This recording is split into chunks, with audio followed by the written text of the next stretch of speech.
Greetings, my fellow free sovereign thinkers. Thank you for tuning in to LL3 Podcast. My name is Craig, transmitting from the wild, wonderful Mountain State.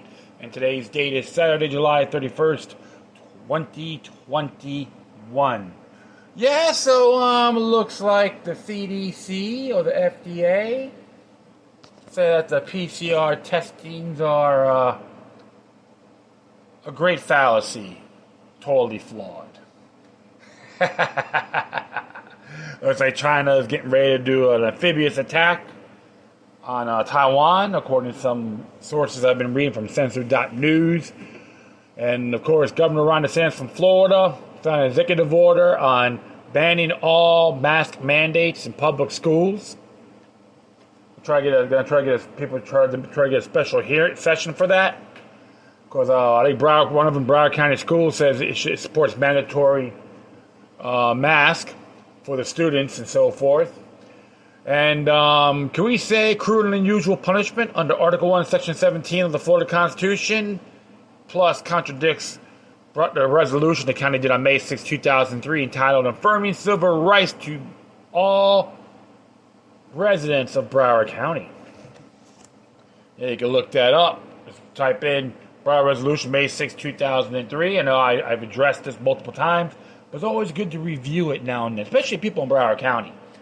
And I love it too, because I was watching a couple stuff from Chris Nelson, who represents Florida, who's the chief editor for FreeFlorida.me, has his own blog. Asked County Mayor Steve Geller the question about you support freedom in Cuba. How you don't support exercise it here in Broward County? I'm just paraphrasing, but it was hilarious. And even the mayor, Frank Ortiz from Pembroke Pines, who looked like a little troll, it should be something like, I live under a bridge, what the hell are you doing here, One of those things. And remember, too, because he did ask that, he threw at him about what he's doing to the Pembroke Pines firefighters, trying to make him take that shot, even without collective bargaining. So, yeah, could we say possibly Frank Ortiz is involved with, allegedly involved in employer unfair labor practice, according to under PERC, which is Florida's Public Employees Relations Act. Think about that now, okay? So, yeah, look it up. It's around Section 477, or 447. And I don't have it right on top of my head, unfortunately, but it's always good to know these areas. I think it's great. Of course, you have Biden. He thinks the United States should revolve around him and his pathetic cohorts. And you got the drunk Nancy Pelosi trying to say, arrest everyone who don't wear a mask. So let her do it herself. Get her. I think every D.C. Capitol Police officer said, you know what, you sound so tough, you do it yourself. You drunken troll as she is. So it's just one of those areas. You just gotta laugh at these people. I do it all the time. You don't get mad, just mock them, ridicule them. Because remember, folks, nullification is a great remedy.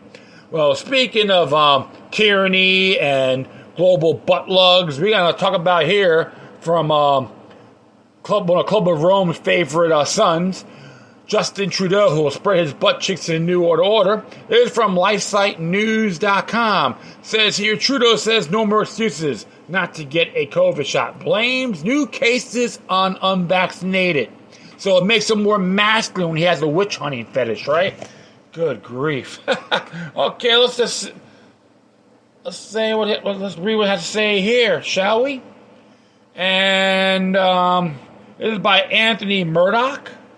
And it says here, of course, there's a site here. LifeSite News has produced an extensive COVID-19 vaccine resource pages, so you can look it up. Canadian Prime Minister Justin Trudeau claimed there are no more excuses not to get the COVID-19 shot and attributed new cases of the virus to those who have not been jabbed. These vaccines work and they're safe and they're also available and, of course, completely free. So, with enough doses for everyone, there is no more excuses not to get the shot, Trudeau said Tuesday in Montauk, New Brunswick. Then he said the new cases are due to those who have chosen not to get the COVID-19 injections, which have been associated with severe side effects such as blood clots, rashes, miscarriages, and even heart attacks in young, healthy men. We don't want to start overwhelming our ICUs and hospitals again with unvaccinated people getting cases, he said. He claimed that the overwhelming majority of new cases right now in Canada are in those who haven't been fully vaccinated yet. It's the unvaccinated and partially vaccinated who are getting sick right now. I'm just wondering if he just like to hear him talk by staring at a mirror, okay? Good grief. Trudeau's comments were made while also announcing Canada has received 66 million doses of the COVID-19 jabs total thus far. He made similar comments on July 20th in Ontario, pinning rising case numbers on the unvaccinated. Trudeau also let slip publicly what has been speculated for some time that those with 2 doses of the COVID-19 jab can still pass on the virus to others. Recent statistics from the UK government show that most cases, more than 50% of the Delta variant of COVID-19, are in those who had 2 doses of the virus jab. Vaccines in Canada are not mandatory, and each province is in charge of its health matters. Health Canada has authorized 4 COVID-19 injections for adults, all of which are connected to abortion. Trudeau on Tuesday said the COVID-19 jab have passed Canada's world-class of standards of medical approvals, and that they work. Canadian doctor Chris Hoffey of Lytton, British Columbia, recently stated that he has seen blood clotting in his patients who've had the COVID-19 jabs. He also gave a dire warning saying the mechanism of injury from the COVID-19 shots is causing permanent damage. All right, I'm going to continue on here. He also gave a dire warning saying that the mechanism of injury from the COVID-19 shots is causing permanent damage to organs that cannot regenerate, and that the worst is yet to come. Trudeau said in June this autumn his government will roll out a type of national certification of vaccine status that travelers can use to prove that they've had the full 2 doses of the COVID-19 jab. I'm just wondering if this is against the Canadian Constitution here, right? Ontario Premier Doug Ford said he will not force residents of his province to be inoculated against COVID-19, or will he introduce a local vaccine passport. Alberta Premier Jason Kenney recently said that the government will neither introduce a provincial vaccine passport nor accept one if imposed at the federal level. He has also passed a bill that removed mandatory vaccination clause in provincial law. He doesn't even talk. I've been reading. I know they've been talking in the past about Alberta, about secession. I know it's been happening. I remember heard about this like around 20 years ago. It looks like it came up. It's coming up again. So it's something to keep your tabs on. Currently, Manitoba and Quebec have form vaccine proof. One can attain a digital form. In late spring, Manitoba Premier Brian Pallister officially launched a province immunization card program for those who have received both doses of a COVID-19 vaccine. In May, the Quebec government announced that it will now send electronic proof in the form of a QR code to those who have had a COVID-19 jab. Recently, government in the province of Quebec threatened to enforce local COVID-19 vaccine passport that would limit access to services deemed non-essential. You can contact Justin Trudeau, Office of the Prime Minister, 80 Wellington Street, Ottawa, Ontario, K1A0A2. And you can get all that. There's a list for all the people in Canada to check it out.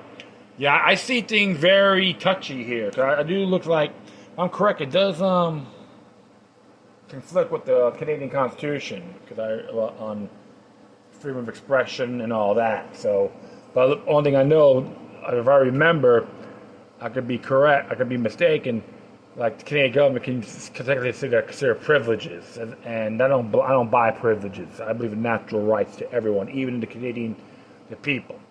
Hey, as far as I'm concerned, I think every province, everyone should just do notification. Tell Justin Trudeau to stick it. Okay, he's nothing more than a Club of Rome hack, a New World Order Uncle Tom, a globalist bellboy. Okay, that's all I gotta say about Prime Minister Trudeau. I am not impressed by him. He tried to have this good-looking charm. Try to use Rolling Stone magazine to make him like so pristine, which is totally irrelevant. And it just dawns on me. And one thing I can say is expect more revolt from the Canadian people too, because I believe it will be one thing for sure. It's going to backfire when he least expects it. All right, well, I'm going to do one more here. It's about Disband FBI, and I've seen this today on what's that? Zero Hedge, but Zero Hedge shared this, and from the Gatestone Institute.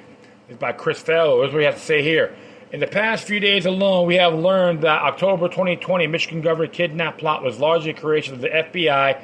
A senior FBI official was on the take from media organizations, and another assistant director was in a romantic relationship with a subordinate and involved in other misconduct. The leadership failures documented by the Office of Inspector General are now almost standard, and part of a tiresome media trip torture for the public to endure.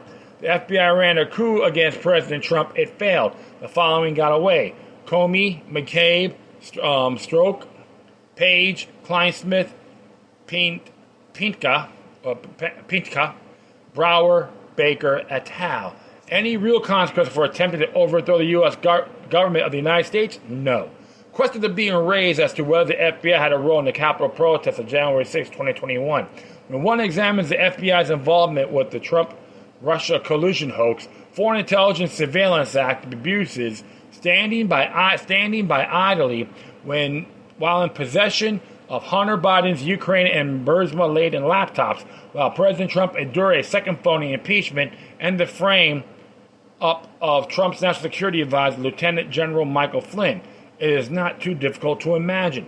The FBI needs to go away. It should happen in an orderly and thoughtful process over a period of months. Congress should authorize and create an investigative division in the U.S. Marshal Service, an open application for law enforcement officers seeking to be rigorously screened, vetted, and then accessed into the new organization. Similar action was taken before in the very creation of the FBI. It is now time to clean house and restore the public trust in the premier investigative agency of federal law enforcement. The Federal Bureau of Investigation continues its downward spiral into terminal corruption. Sadly, the scandals, criminality, and ethical abuses of the organization are largely ignored by the American public and by the institutions of government charged with oversight and correction. Outrage after outrage is reported, hearings are held, Inspector General reports are issued, but the systemic corruption is never really tackled, and dirty cops skate away virtually scathed. This situation is constitutionally unacceptable, corrosive to public trust in law enforcement, and the threat of the survival of the republic. In the past few days alone, we have learned that the October 2020 Michigan governor kidnap plot was largely a creation of the FBI. A senior FBI official was on the take for the media organization, and another assistant director was in a romantic relationship, and it looks like I'm repeating myself here, right? Oh, good grief. So, a romantic relationship with a subordinate and involved in other misconduct. Leadership failures documented by the Office of the Inspector General are now almost standard, part tiresome. Yep, I said that before. Meanwhile, the FBI had the audacity to issue a Stasi-like tweet urging monitoring of family members and peers for extremism. Remember, what we learn about the FBI in the press are only the stories that are so outrageous that the FBI cannot keep a lid on them and is forced to make disclosures via a toothless Inspector General report, but never anything that results in a criminal indictment. Imagine what ordinary day-to-day misconduct in FBI offices across the country could be. And these scandals don't just amount to bad press. In several of these, federal courts scourged the FBI for law-breaking. Additionally, Inspector General report after report details FBI abuses such as whistleblowers and being retaliated against and ignoring high-risk employees who fail polygraph tests. There are still apologists for the FBI. Some seek to defend the organization with the rationalization that it's always been that way. That sort of thinking is a cynical effort to inoculate and immunize real criminality as something normal and regular. Get used to it, kid. That's the way of the world. They offer with a shrug and a grin. Others like Hannity cling to the just a few bad apples excuse. That sort of FBI cheerleading falls in the face of litany of systemic abuses and pervasive abusers. The FBI ran a coup against Trump. It failed. And I just say that all down here about the overthrow and all that. Okay, so he's repeating himself. In May 2018, veteran reporter Eric Lichablau of Time magazine wrote an article titled "The FBI is in Crisis is Worse Than You Think," wherein he detailed the bureau, which is used to making headlines for nabbing crooks, has been grabbing the spotlight for unwanted reasons, fired leaders, texts between lovers, and most of all, attacks by President Trump. Internal and external reports have found lapses throughout the agency, and longtime observers looking past the partisan haze see a troubling picture. Something really is wrong at the FBI. Other painful, more public failures as well. Missed opportunities to prevent mass shootings that go beyond much publicized overlooked warnings in Parkland, Florida. School killings, an anguishing delay in the sexual molestations probe into Olympic gymnastics doctor Larry Nassar, and evidence of misconduct by agents in the aftermath of standoffs with armed militias in Nevada and Oregon. FBI agents are facing criminal charges ranging from obstruction to leaking classified material. 4 years later, and the situation has not improved. Let's go back to the Michigan governor kidnap plot for a moment. The entire operation was an anti-Trump political smear job and was called into question for being exactly that back when the story broke in October 2020. Now we found out that the FBI was running at least a dozen paid confidential informants in the plot. It was a plot they dreamed up. It was actually a rehash of an Obama-era 2010 FBI plot by the so-called horror trees that fell apart in court. The FBI worries about entrapment in these cases because the FBI must demonstrate that there is reasonable suspicion that the subject is about to be or is engaging in criminal activity. The government then allows the criminal terrorist the opportunity to commit the act. In these cases, the FBI has good reason to worry. Most disturbingly, this is nothing new. Look at the Herald Square bomber case as another instance in which FBI identifies, recruits, trains, dispatches, and then arrests a very informant they recruited in the first place. The FBI appears to have fabricated plots and terrorists to advance their own agenda and statistics. It looks, walks, and talks like entrapment. Are there really no other bad guys out there for the FBI to go after? They need to focus on the modus operandi. The questions are now being raised to whether the FBI had a role in the Capitol Hill protests on January 6, 2020. When one examines the FBI involvement in the Trump-Russia collision hoax, Foreign Intelligence Surveillance Act abuses, standing by idly while in the possession of Hunter Biden's Ukraine and Burisma-laden laptops while Trump endured a second phony impeachment, and the frame-up of Trump's National Security Advisor, Lieutenant General Michael Flynn, is not too difficult to imagine. And that is just the problem. It is not difficult to imagine. It should be an impossibility. The FBI needs to go away. It should happen in an orderly and thoughtful process over a period of months. Congress should authorize and create an investigative division in the U.S. Marshal Service. and open application for law enforcement officers seeking to rigorously screen, vet it, and access into the new organization. Similar action was taken before in the very creation of the FBI. It is now time to clean house and restore the public's trust in the premier investigative agency of federal law enforcement. It looks like I repeat a couple times, but you know what? I have to agree with Mr. Farrell completely. Yes, I support the funding of the police on the federal level, the ATF, and the FBI. Let's completely terminate the legacy of J. Edgar Hoover, the Nazi sympathizer that he was. And it goes on today, folks. I don't care anymore. The good FBI agents, they could apply for they could transfer to the U.S. Marshals, as long as you leave those infections out there where you used to work at. So that's how I see it, and I think it's a great job. Like I said, to fund the police on the federal level, FBI, ATF, and for state and local, decentralized, no more federal grants. Okay, so that's how I look at it. I think it's a great thing to do because they're trying to make themselves look good, folks, and it's been backfiring in multiple times. And you know what? It's time to end the matrix, the propaganda matrix within this department, and hopefully everyone else can agree here. So then, time to terminate them. No ands, ifs, or buts. What's your intake? You let me know.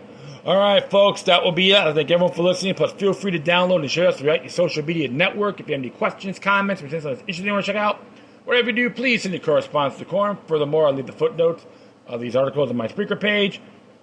If you want to contact me, you go via email at LookYouLuck03@protonmail.com. If you're to donate, you can go to paypal.me or cash.app/LookYouLuck3. If you want to send your support for both LifeSite News and Gatestone Institute, that would be awesome. Because, hey, we're all in this together, folks. We want to try to put the best information out the best we can, and you can make your own judgment. Always observe responsibly. Once again, thank you for your time. Plus, always remember that demoniac resistance is healthy for the soul and can liberate humanity. Until next time, take care of yourselves. Keep on spreading the love, and may your guardian spirits be with you.